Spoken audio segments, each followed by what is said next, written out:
On the morning she turned 32, Helena Merritt stopped expecting anything at all. It was not a sudden decision, not the kind that comes with weeping or the dramatic tearing of old letters. It arrived the way frost settles on a window, silently, completely, without anyone noticing until the glass is already covered upon it. She was in the scullery of her sister's house in Bath, scrubbing ink from the fingers of her youngest nephew, when she heard Philippa's voice drifting through the half-open door of the morning room. "Poor Helena," Philippa was saying to someone, a tone perfumed with that particular sweetness that always preceded something cruel. 32 today. "I did try, you know. I arranged introductions, I took her everywhere. But what can one do? She has no fortune, no beauty to speak of, and she will insist on reading at parties. Hugh says we must simply accept our lot. She is ours now, like the damp in the east wall. One learns to live with it." The visitor murmured something sympathetic. "Oh, she earns her keep," Philippa continued brightly. "The children adore her, doesn't she? She handles the household accounts better than any steward, and she never complains. One could not ask for a more agreeable dependent. Dependent. The word landed in Helena's chest like a stone, dropped into still water. She looked down at her nephew's small, sticky hand in hers, at the ink stains that would not come clean, and she felt something inside her simply stop. Not break. She had felt that years ago, when her father's debts were read aloud after his funeral, when the family home was sold to a wool merchant from Leeds, when she arrived at Philippa's door with one trunk and a careful, practiced smile. No, this was different. This was the quiet closing of a door she had not even realized she was still holding open. She finished cleaning the boy's fingers, sent him off to his Latin tutor, dried her hands on her apron, and went upstairs to her room at the back of the house, the smallest bedroom, the one that caught the afternoon draught. She sat on the narrow bed and looked at her hands. They were good hands, steady and capable. Manage a household, mend a torn hem, tune a pianoforte, keep a child quiet during a sermon. They were useful hands. That would have to be enough. 3 weeks later, Philippa announced that they would attend Lady Cheswick's autumn ball. "You must come, Helena. People will think we keep you locked in the attic. Wear the brown silk. It makes you look less severe." Helena wore the brown silk, of dried leaves, and in the candlelit brilliance of Lady Cheswick's ballroom, surrounded by girls in white muslin and pastel satins, she felt exactly like what she was, a faded thing among fresh blooms. She found a chair near the wall, positioned herself behind an arrangement of hothouse chrysanthemums, and settled in to watch.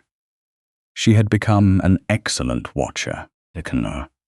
From her quiet corner, she could read the entire room, the ambitious mothers steering their daughters like ships into harbor, the young men posturing and preening, to the married women exchanging glances sharp as hatpins. It was a theater she knew by heart, and she no longer wished for a part in it. It was from this vantage point that she first noticed him, not because he was handsome, though he was, in the stark, ungenerous way of a northern cliff face. It was his stillness that caught her attention. In a room full of movement and noise, the Marquess of Thornfield stood beside a marble pillar as if he had been carved from the same stone. He was tall, lean, dressed in plain black, without ornament. His dark hair was slightly longer than fashion dictated, and his face held an expression of such careful, deliberate emptiness that it was almost an achievement. Helena knew the gossip, of course. Everyone did. Benedict Vane, 7th Marquess of Thornfield, master of Ashcross Hall in the Yorkshire Dales, immensely wealthy, famously reclusive, unmarried at 38, despite every matchmaking mother in England having tried. They called him the Stone Marquess, and the name was earned. He had not danced at a ball in 6 years. He attended social functions with the enthusiasm of a man attending his own execution, spoke to no one beyond what courtesy demanded, and departed early without apology. They said something had happened to him, some tragedy that had turned him to granite. The details varied depending on who was telling the story. A lost love, a family scandal, a death. Helena did not know which version was true, and she did not particularly care. Of Horn, she simply recognized in him something she understood, the particular loneliness of a person who is present in a room but not part of it. She watched as a hopeful young woman was guided toward him by her mother. The Marquess inclined his head, murmured something brief and perfectly courteous, and the pair retreated as if they had touched something cold. He did it again and again, each refusal identical, mechanical, utterly impenetrable. "Stop staring at the Marquess," Philippa hissed, appearing at her elbow. "He is not for the likes of you. They say his heart is made of Yorkshire granite. Imagine sharing a bed with that." "I was not staring," Helena said mildly. "It's observing." "Same thing when one is a spinster," Philippa snapped and swept away in a rustle of pink taffeta. Helena turned her gaze back to the room. As she did, she felt a prickle at the back of her neck, that particular sensation of being watched. She looked up and found the Marquess looking directly at her.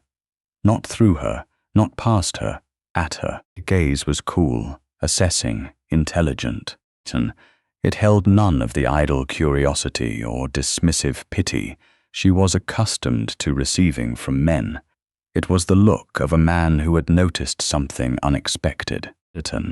She held his gaze for 2 heartbeats, 3. Then she looked away, her pulse quickening, despite herself. When she glanced back a moment later, he had turned away, his expression unchanged, as if nothing had passed between them. She told herself it was nothing. 4 days later, the Marquess of Thornfield called at Mr. Hugh Barrow's house. Helena was in the nursery, teaching her niece to embroider a handkerchief. A task Philippa considered beneath her own attention, but essential for the child's education. When the housemaid appeared, flushed and wide-eyed, "Miss Merritt, Mr. Barrow requests you in the study. At once, miss." Hugh Barrow never requested Helena's presence. He was a decent, distracted man who treated her with the vague politeness one extends to a distant cousin one cannot quite place. Helena smoothed her plain grey dress, tucked a stray hair behind her ear, and followed the maid downstairs. When she entered the study, Hugh was standing by the window, looking as though someone had told him the house was on fire, and he was not quite sure whether to fetch water or simply leave. Seated in the best armchair, filling it with the quiet authority of a man accustomed to owning everything he surveyed, was the Marquess of Thornfield. He rose as she entered. In the daylight, in the small, cluttered intimacy of Hugh's study, he was overwhelming. The careful emptiness she had observed at the ball was still there. Close up, she could see what it cost him. The tension in his jaw, the faint shadows beneath his eyes, the rigid set of his shoulders. This was not indifference. It was armor. "Miss Merritt," he said. His voice was low, precise, stripped of inflection. "My lord," she murmured, dropping a curtsy. Hugh cleared his throat. "Ah, well, she is.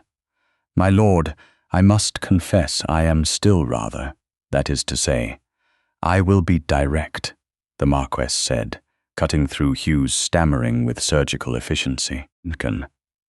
I have not come for pleasantries. I am here to make Miss Merritt an offer of marriage. The silence that followed was so complete that Helena could hear the clock in the hallway, the creak of a floorboard upstairs, the distant clatter of the kitchen. She stared at him. Hugh made a sound like a man who had swallowed a fishbone. Marriage, Hugh repeated, as if testing whether the word still meant what he thought it meant. To Helena, unless there is another Miss Merritt residing here. But she has no fortune. She is 32. She is, Hugh gestured helplessly, the unspoken words filling the air between them. She is nobody. The Marquess did not look at Hugh. Eyes, and they were grey, the colour of winter rain, remained fixed on Helena's face. I will be plain with you, Miss Merritt. I am not offering romance. I require a wife who can manage a great estate with competence, who does not require constant diversion, who possesses intelligence and composure. I observed you at Lady Cheswick's ball. You possess qualities I find exceedingly rare. What qualities, my lord? Helena heard herself ask. He considered this. Ignore. You were the only person in that room who was not performing, he said. You were simply present. You were genuine. To Sunny, it was such an unexpected thing to say that Helena could not immediately respond. She looked at this man, this remote, granite-faced stranger, and saw for just a moment something behind the stone, a flicker of weariness, a plea. She thought of her narrow room at the top of the house. She thought of Philippa's voice saying dependent. She thought of the long, identical years stretching ahead of her, of French lessons and mended hems and the slow, careful disappearance of herself. He was not offering her love. He was offering her a life. I accept, she said. The engagement set Philippa's household ablaze. Her sister cycled through disbelief, outrage, suspicion, and finally a furious, yet smiled performance of delight, all within the space of an afternoon. My dear sister, the Marchioness, have imagined. She declared to her friends, claiming full credit for the match as if she had personally arranged it. To Helena, in private, she was less gracious. He must be mad, me, or there is something dreadfully wrong. You will be miserable, and you will come crawling back. Then you will have the satisfaction of being right, Helena said calmly, and continued packing her single trunk. They were married in a small ceremony in a cold stone church. Philippa wept decoratively. Hugh looked relieved. The Marquess stood beside her like a monument, and Helena, in a travelling dress of deep slate blue, signed her name, Helena Merritt, for the last time. His ride north took 2 days. They sat on opposite sides, wrapped in a silence that was neither comfortable nor hostile. It simply was, he spoke only to inquire whether she was warm enough, whether the inn met her requirements. He was courteous, remote, a perfect stranger, who happened to be wearing her ring. Helena watched the landscape transform. The gentle, cultivated south gave way to something wilder, starker. The hills grew steeper, the skies wider, the colors reduced to gray and green, and the bruised purple of heather. It was a landscape of bones, beautiful and unforgiving. Cross Hall appeared as they crested a ridge on the second afternoon, a vast, sprawling house of dark grey stone, set against the sweep of the dales, like something that had grown from the earth itself. It was not pretty. It was magnificent, ancient, and profoundly silent. The staff were assembled on the front steps, dozens of them in black and white, by a silver-haired butler and a stern housekeeper called Mrs. Cathcart. They regarded Helena with polite, guarded curiosity. She was assessed in a glance. The plain dress, the lack of jewels, the absence of heirs. She met their eyes directly and spoke to them with quiet courtesy. She saw their surprise and filed it away quickly. The Marquess led her inside, pointed her toward her apartments in the East Wing, announced that dinner was at 8, and vanished into his study. At tea, she was left standing alone in a vast hall that smelled of beeswax and old stone and silence. Her rooms were beautiful, cavernous, and cold. The furniture was draped in dust covers. The windows overlooked gardens that had gone to seed, and beyond them, miles of empty moorland. She stood at the window and listened to the wind and thought, "This is my home now." Dinner that first evening was a ceremony of absence. They sat at opposite ends of a table built for 20, and eating in silence, while footmen moved like ghosts between them. The Marquess addressed his plate with grim concentration. Helena ate mechanically, tasting nothing. "I trust your rooms are satisfactory," he said at last. "They are very fine, my lord." "Good." He set down his napkin. "Retire to my study after dinner. You may use the library or the drawing room. Good night." And he was gone. Helena sat alone at the long table and understood, with perfect clarity, that she had exchanged one kind of invisibility for another. She gave herself 3 days to feel sorry for herself. On the 4th day, she began. Her first act was to find Mrs. Cathcart and request that dinner be served in the small parlour at a round table. The housekeeper stared at her. "The small parlour has not been used in 7 years, my lady." "Then it is time," Helena said gently. When the Marquess arrived for dinner and found the intimate room, the fire burning, the round table set for 2, he paused in the doorway. He looked at the room, at her, at the distance between them, now 3 feet instead of 30. Something moved behind his eyes, to name. "I hope you do not object," Helena said. He sat down. "No," he said quietly, "I do not object." It was the first small victory. Over the following weeks, Helena claimed Ashcross inch by inch, not by force or declaration, but by quiet presence. She reopened the library, dusting the shelves herself until the staff understood. She meant business and joined in. She walked the gardens, making notes on what might be salvaged. She learned the names of every servant and asked about their families, listened to their answers. She was neither grand nor meek. She was simply there, calm and consistent, and the house began, slowly, cautiously, to lean toward her warmth the way a frozen thing leans toward a fire. The Marquess remained a locked room. He joined her for dinner in the small parlour, their silent meals gradually softening into something almost companionable. On occasion, he would ask about her reading, or comment on the weather, with something approaching genuine conversation. But there were boundaries she could feel as clearly as stone walls. He never spoke of the past. He never entered the north corridor of the first floor, which was kept locked. He never smiled. 6 weeks after her arrival, a carriage appeared unannounced.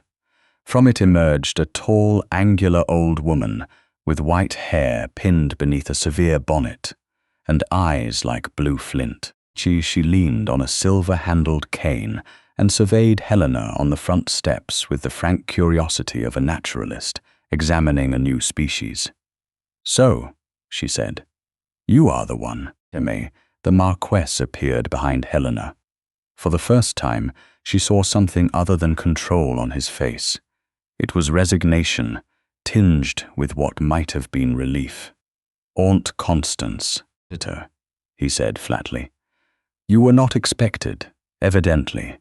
You marry without telling me and expect me to sit quietly in Scarborough. Raised you, Benedict. I have earned the right to inspect your wife." She turned her sharp gaze back to Helena.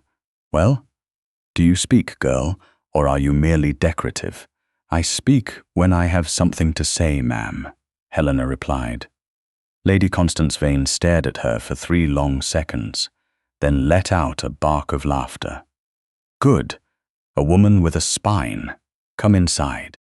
I want tea, and then I want the truth. Over tea, while the Marquess retreated to his study with visible relief, Lady Constance interrogated Helena with the directness of a magistrate. Why had she accepted? What did she know of the family? What were her intentions? Helena answered honestly. She told her about Philippa, about the years of quiet servitude, about the moment she stopped hoping. Italy. She told her that the Marquess had offered her a position, not a romance, and she had accepted it with clear eyes. Lady Constance listened, her expression unreadable. When Helena finished, the old woman set down her teacup with a decisive click. He did not marry you for your stillness, she said bluntly. He married you because he looked at you and saw someone who might survive this house. She leaned forward. My nephew is drowning, Lady Thornfield. He has been drowning for 7 years, and he is too proud to call for help. He thinks he wants silence. What he needs is someone strong enough to sit beside him in the dark until he remembers how to reach for the light. What happened? Helena asked quietly. Lady Constance's face softened, the only time Helena would see it do so. His brother, William. He was 23, bright, reckless, full of joy. He died in a fall from a horse on the North Ridge. Benedict was riding beside him. He blames himself. He has been turning to stone ever since. She fixed Helena with a look of fierce intensity. Do not try to fix him. You will only drive him deeper. Simply be here. Let the house learn you. Let him learn you. Patience, girl. Yorkshire patience. Lady Constance stayed a fortnight.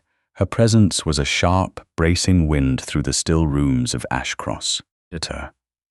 She forced conversation at dinner, drew stories from Benedict with the practiced ease of a woman who had known him since boyhood. Helena with a gruff warmth that was more nourishing than any kindness she had received from her own sister. When she left, she took Helena's hands and said simply, "You will do." To me. The house settled back into quiet, but it was a different quiet, softer, more expectant. Autumn deepened. Helena and Benedict developed a rhythm. Dinner in the small parlor. Evenings in the library, where they read in companionable silence. Afternoon walks along the ridge, where he would sometimes speak of the estate, the tenants, the land. He began asking her opinion on matters of household management, then on tenant disputes, then on matters of investment. She answered with the practical intelligence that had always been her greatest unvalued gift. And he listened. One evening, unable to sleep, Helena went down to the library with a candle. She found Benedict already there, standing by the window, staring out at the dark moors. He turned as she entered, and for a moment they simply looked at each other across the firelit room. "You are awake," he said. "As are you." A pause. Then, very quietly, "I do not sleep well. I have not slept well in 7 years." It was the most personal thing he had ever said to her. She did not press. She simply sat in her chair and opened her book, and after a while he sat in his. They read in silence until the fire burned low, and when she rose to leave, he said, "Thank you, Idri." She did not ask what for. She simply nodded and left him to his ghosts. In November, Philippa descended upon Ashcross with her 2 children and an avalanche of luggage. She swept through the great hall, casting critical eyes over everything. "Goodness, Helena, it is like a mausoleum. You poor thing, Emma. However do you bear it?" She treated the staff as her own servants, issued demands to Mrs. Cathcart that left the housekeeper white-lipped with fury, and resumed her old habit of treating Helena as an unpaid governess. "Helena, be a dear and take the children. They are impossible today. Helena, speak to the cook. The soup was far too salty. Helena, fetch my shawl from upstairs, would you?" Helena, falling into patterns worn smooth by 20 years of compliance, obeyed. She caught Benedict watching her across the dinner table. On the second evening, his expression unreadable but alert. The breaking point came on the third day. They were gathered in the drawing room after dinner. Philippa was complaining about the cold, the remoteness, the lack of society. Her daughter tugged at Helena's sleeve. "Aunt Helena, Mama, says you must mend my pinafore. She says you are clever with a needle." Before Helena could respond, Benedict spoke. His voice was not loud, but it carried the absolute authority of a man who owned every stone in the building. "Your aunt," he said, his grey eyes fixed on the child with perfect calm, "is the Marquess of Thornfield. She is not a seamstress. If your pinafore requires mending, you will ask your mother, or you will ring for one of the staff whose purpose it is." The room went utterly silent. He turned to Philippa, and his gaze was winter itself. "Mrs. Barrow, while you are a guest in this house, you will address my wife with the respect her position demands. She is not your servant. She is not your dependent. She is the mistress of Ashcross Hall, and you will treat her accordingly. Am I understood?" Philippa's face went through several shades of red. "Of course, my lord. I meant nothing by. Then we understand each other." He rose. "Helena, shall we take our chess to the library?" Helena stood.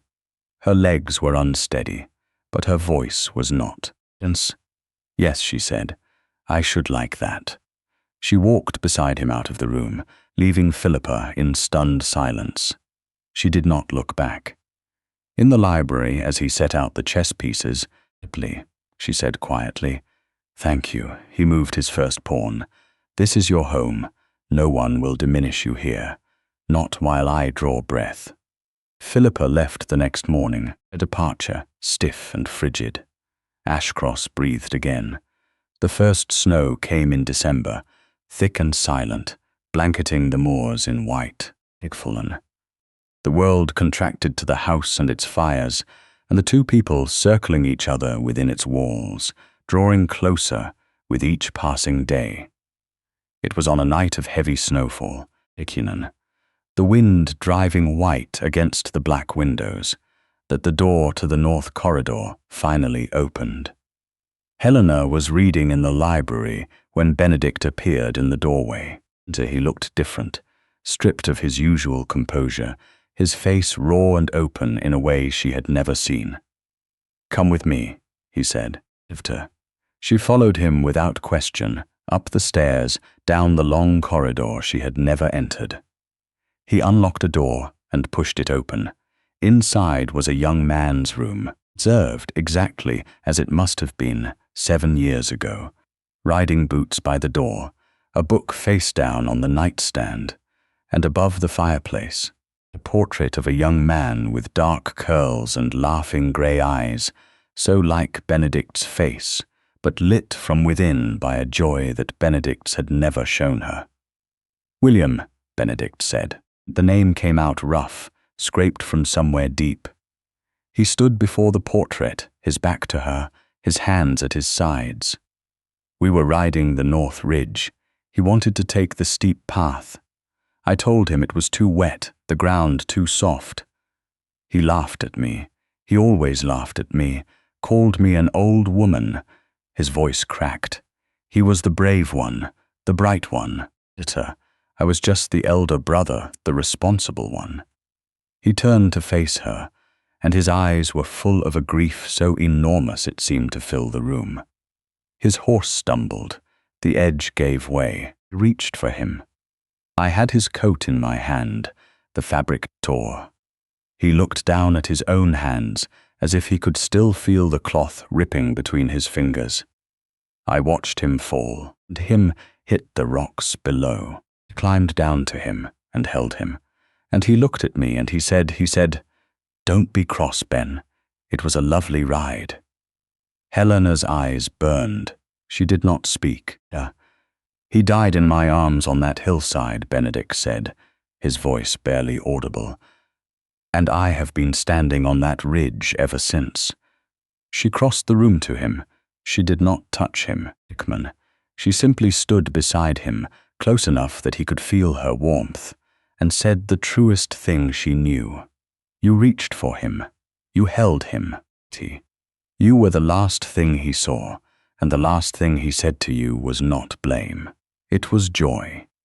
He was not afraid, Benedict, because you were there," said her.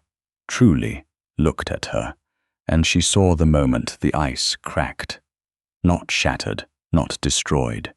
Simply cracked, like a frozen river when the first warmth of spring reaches it. A single fracture, letting light through. "I have carried it for 7 years, he whispered. "I know," she said. "You do not have to carry it alone anymore." He reached for her hand. His fingers were cold, trembling, but his grip was sure. He held on as if she were the only solid thing in a shifting world. They stood together in William's room while the snow fell silently outside, and something ancient and frozen began at last to move. In the morning, the world was white and new. Benedict came to breakfast and told her he wanted William's portrait moved to the main gallery with the other family portraits. He should not be hidden away, he said. He would have hated that. He asked her to walk with him after breakfast, not in the gardens, but up to the North Ridge. They stood together at the top, looking out over the snow-covered dales, and he told her stories about William. Funny ones, mostly. At the time, William had tried to teach the vicar's horse to jump a stone wall. The time he had fallen asleep in the hayloft and given the entire household a fright. Small, human stories, told in a voice that cracked and steadied and cracked again. Helena listened. She laughed where laughter was called for. She let the silences be. As they turned back toward the house, Benedict stopped. He looked at her with an expression she had never seen on his face, open, unguarded, wondering. "I married you for your composure," he said. "I thought I needed someone who could endure the quiet. But you are not a woman who endures, Helena. You are a woman who transforms. You have not filled the silence. You have changed its nature. You have made it something I can live inside, instead of something that is slowly killing me." He took her hand and raised it to his lips. The kiss he pressed to her knuckles was gentle, deliberate, and warm. "I bargained for a marchioness," he said. "I did not expect to find a home." 2 years later, the library at Ashcross Hall was the warmest room in the house, not because of the fire, though it burned steadily in the grate. Because of the sound, a 1-year-old boy with his father's dark hair and his mother's calm, watchful eyes was crawling across the Turkish carpet, pursuing a wooden horse with fierce determination. Benedict was on the floor beside him, guiding the horse just out of reach, his face alight with a tenderness that would have been unrecognizable to anyone who had known the stone Marquess of 7 years ago. They had named the boy William. Lady Constance sat in the armchair opposite Helena's, her knitting needles clicking. She watched her nephew on the floor with his son and shook her head slowly. "I never thought I would see it," she said quietly.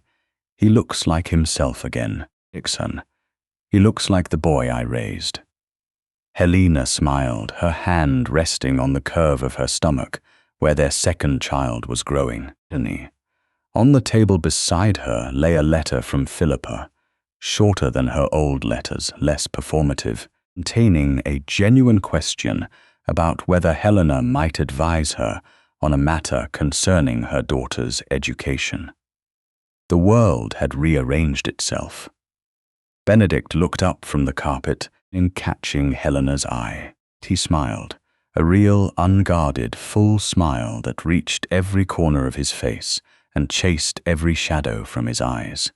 It was a smile that said, "You saw me when I was stone, and you waited until I remembered how to be human." She smiled back. The house was no longer silent. It was full of laughter and crawling, and the click of knitting needles, and the crackle of the fire and the small, yet ordinary sounds of a family living inside walls that had waited 7 long years to hear them. And Helena Merritt, who had stopped expecting anything at all on the morning she turned 32, was at the very center of it, seen and chosen and loved exactly as she was. Thank you for listening to the story all the way to the end. Please tell us which city you are watching from and what the story made you feel. Do not forget to subscribe so you will not miss new stories.